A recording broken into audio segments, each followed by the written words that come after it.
Bismillahirrahmanirrahim. Assalamu alaikum. I hope you all are fine and enjoying good health.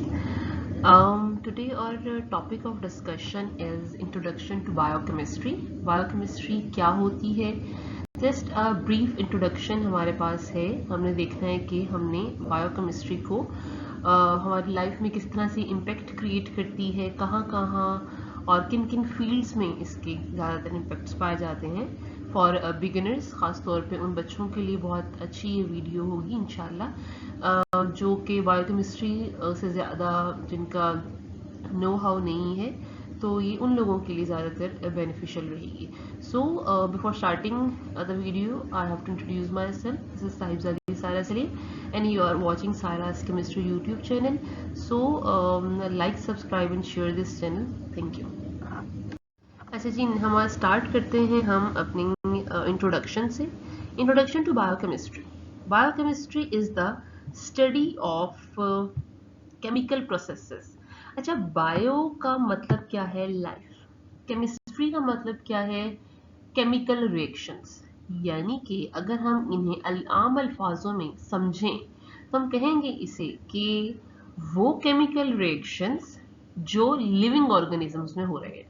Simple सी बात है ना, जोड़ें चीज़ों को और वर्ड्स से याद रखें. बायो का मतलब लाइफ है, केमिस्ट्री का मतलब केमिकल रिएक्शंस होंगे. तो बायोकेमिस्ट्री क्या हुआ? वो केमिकल रिएक्शंस जो कि लिविंग ऑर्गेनिजम्स में मौजूद होंगे, उनकी स्टडी को हम कहेंगे biochemistry. Is a study of chemical processes या केमिकल रिएक्शंस. ने भी यही बात की कि जो लिविंग ऑर्गेनिजम्स में होंगे हमने उनको करना है, but not limited to living matter. सिर्फ लिविंग मैटर तक बात नहीं लेके जाएंगे हम इसके हमारी बॉडी पर असरअंदाज होने वाले दूसरे मैटर्स, यानी कि बैक्टीरियाज की बात भी करेंगे, हम लोग बात करेंगे फंजाई की बात भी करेंगे, उनका हमारे साथ क्या ताल्लुक है, हम पर कैसे असरअंदाज होते हैं. ये सारी चीज़ें हम बायोकेमिस्ट्री में स्टडी करेंगे. Biochemistry governs all living organisms and living processes. जितने भी लिविंग प्रोसेसेस हो रहे हैं वो बायोकेमिस्ट्री की टर्म्स में हम स्टडी करेंगे. By controlling information flow through biochemical signaling and the flow of chemical energy through metabolism, biochemical processes give rise to the incredible complexity of life. आपके पास अगर हम देखें कि बायोकेमिकल सिग्नलिंग क्या होता है, सिग्नलिंग मॉलिक्यूल्स कौन से होते हैं? एंडोक्राइन सिस्टम, यानी कि हार्मोन्स का जो सिस्टम है वहां पे आपके पास सिग्नलिंग मॉलिक्यूल्स हैं, यानी कि हार्मोन्स आपके सिग्नलिंग मॉलिक्यूल्स हैं बेसिकली. वहां से इंफॉर्मेशन फ्लो अगर हो उसकी स्टडी, और केमिकल एनर्जी आपकी जो मेटाबॉलिज्म के जरिए से आपकी बॉडी में प्रोड्यूस हो उसकी का सारा फ्लो और उसकी सारी जो रिलेटेबिलिटी है वो हम क्या करेंगे? वो हम बायोकेमिस्ट्री में स्टडी करेंगे और बायोकेमिस्ट्री उसको ओरिजिनेट करेगी और उसी की वजह से आपके पास जो है वो लाइफ कॉम्प्लेक्स हो जाएगी. कॉम्प्लेक्सिटी ऑफ लाइफ की तरफ हम जाएंगे. So today the main focus of pure biochemistry is in understanding how biological molecules, what are the biological molecules. यहाँ पे अगर हम थोड़ा सा डिस्क्राइब करें एक बात को कि बायोलॉजिकल मॉलिक्यूल्स कौन से होते हैं. ऐसे जी 4 मेजर बायोलॉजिकल मॉलिक्यूल्स हैं. कार्बोहाइड्रेट्स, यहाँ नीचे लिख रही हूँ, कार्बोहाइड्रेट्स हैं हमारे पास, प्रोटीन्स हैं और लिपिड्स हैं हमारे पास, और न्यूक्लिक एसिड्स हमारे पास. मेजर 4 बायोलॉजिकल मॉलिक्यूल्स हैं. इनसे जो है वो ये हमारे पास मेजर हैं जिनको मैक्रोमोलिक्यूल्स कहेंगे, पॉलीमर्स कहेंगे, और इनसे जो छोटे हैं मोनोमर्स हैं जो कि आपकी बॉडी को अफेक्ट करेंगे, एनर्जी देंगे, और आगे जाके उसकी डिस्कशन आएगी. अच्छा जी, how biological molecules give rise to the processes that occur within living sales.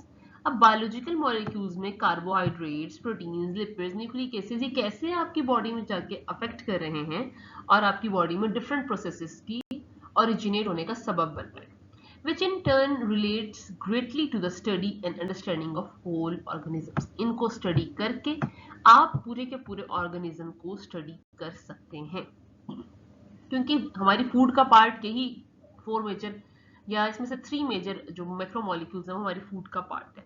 जो हमारी फूड का पार्ट है वही हमारी बॉडी का पार्ट बने.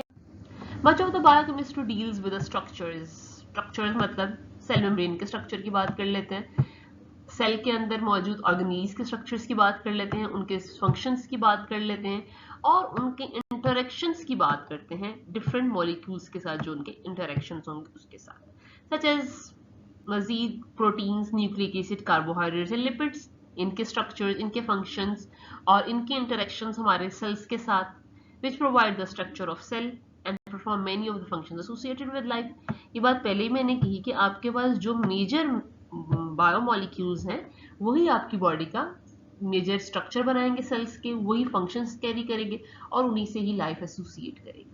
The chemistry of the cell also depends on the reactions of smaller molecules and ions। Cell की जो केमिस्ट्री है, सेल आपका किस पे डिपेंड कर रहा है,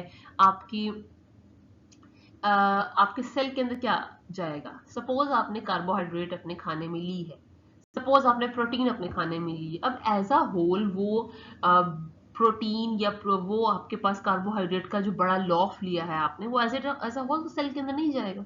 सेल के अंदर क्या जाएगा, सेल के जितनी ही चीज जाएगी। अगर सेल आपका माइक्रोस्कोपिक है ना, तो जो चीज सेल के अंदर उसकी फूड के तौर पे जाएगी वो उससे भी ज्यादा माइक्रोस्कोपिक होगी। तो इसका मतलब है कि आपका जो कार्बोहाइड्रेट का मॉलिक्यूल है, यानी कि आपकी रोटी का लुकमा है, वो इतने मॉलिक्यूल्स में, इतने स्मॉलर मॉलिक्यूल्स और आयंस में कन्वर्ट होगा कि सेल के अंदर इजीली जा सके। दिस कैन बी इनऑर्गेनिक, आपके पास आपके बायोमोलिक्यूल इनऑर्गेनिक में हो सकते, फॉर एग्जांपल वाटर के इनटेक का है, और मेटल आयंस ऑर्गेनिक भी हो सकता है, amino acids which are used to synthesize proteins.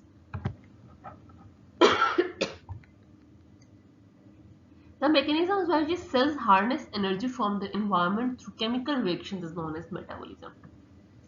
Metabolism को दो लफ्जों में याद रख लें, केमिकल रिएक्शंस, किस चीज के, वो फूड के केमिकल रिएक्शंस जो आपने ली है, आपके अंदर कोई भी चीज गई है उसके ऊपर उसके अंदर होने वाले केमिकल रिएक्शंस, ताकि उसे तोड़ा जा सके और उससे एनर्जी लिबरेट की जा सके, उसको हम मेटाबॉलिज्म कहेंगे।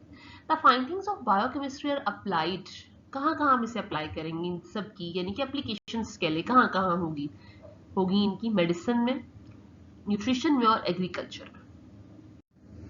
कैसे मेडिसिन में क्या करेगा, डेफिनेट है हमारे पास बायोकेमिस्ट्री में, हमारे पास हम कॉजेस फाइंड करेंगे, हम स्टडी करेंगे, मेडिसिन की स्टडी करेंगे, हम कॉजेस फाइंड करेंगे, क्या कॉज, भाई डिजीज की क्या कॉज, नजला अगर आपको हुआ, फ्लू अगर आपको हुआ है तो उसकी क्या कॉज है और उसकी क्योर क्या होगी आपके पास, क्या आपने मेडिसिन लेनी है उसके लिए।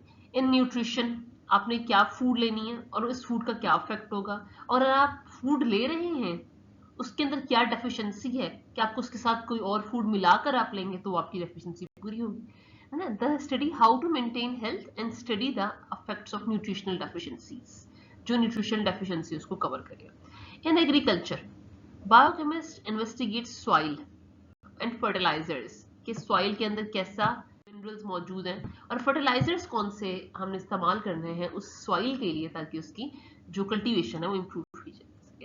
And try to discover ways to improve crop cultivation, crop storage and pest control, ताकि हमारी जो फसल है वो अच्छी हो और उस फसल के अच्छी होने के साथ साथ हमें क्या मिले, हम लोगों को अच्छी गुड न्यूट्रिएंट फूड मिले। Much of the biochemistry deals with the structures and function of cellular components, carbohydrates, protein, nucleic acids and lipids and other biomolecules, although increasingly possesses rather than individual molecules are the main focus। हम ज़्यादातर जो बात करते हैं proteins, carbohydrates, lipids को as a whole chapter के तौर पर स्टडी करते हैं, ताकि हमारे पास हम इसके जो इंडिविजुअल मॉलिक्यूल्स हैं उनको स्टडी कर सकें। Thank you so much students, I hope कि आपको इंट्रोडक्शन टू बायोकेमिस्ट्री बहुत अच्छे से समझ आ गया होगा। अगर आपको कोई बात अनक्लियर हो तो आप कमेंट्स में बता सकते हैं, और इस वीडियो को, इस चैनल को लाइक करें, सब्सक्राइब करें और शेयर करें। Thank you so much.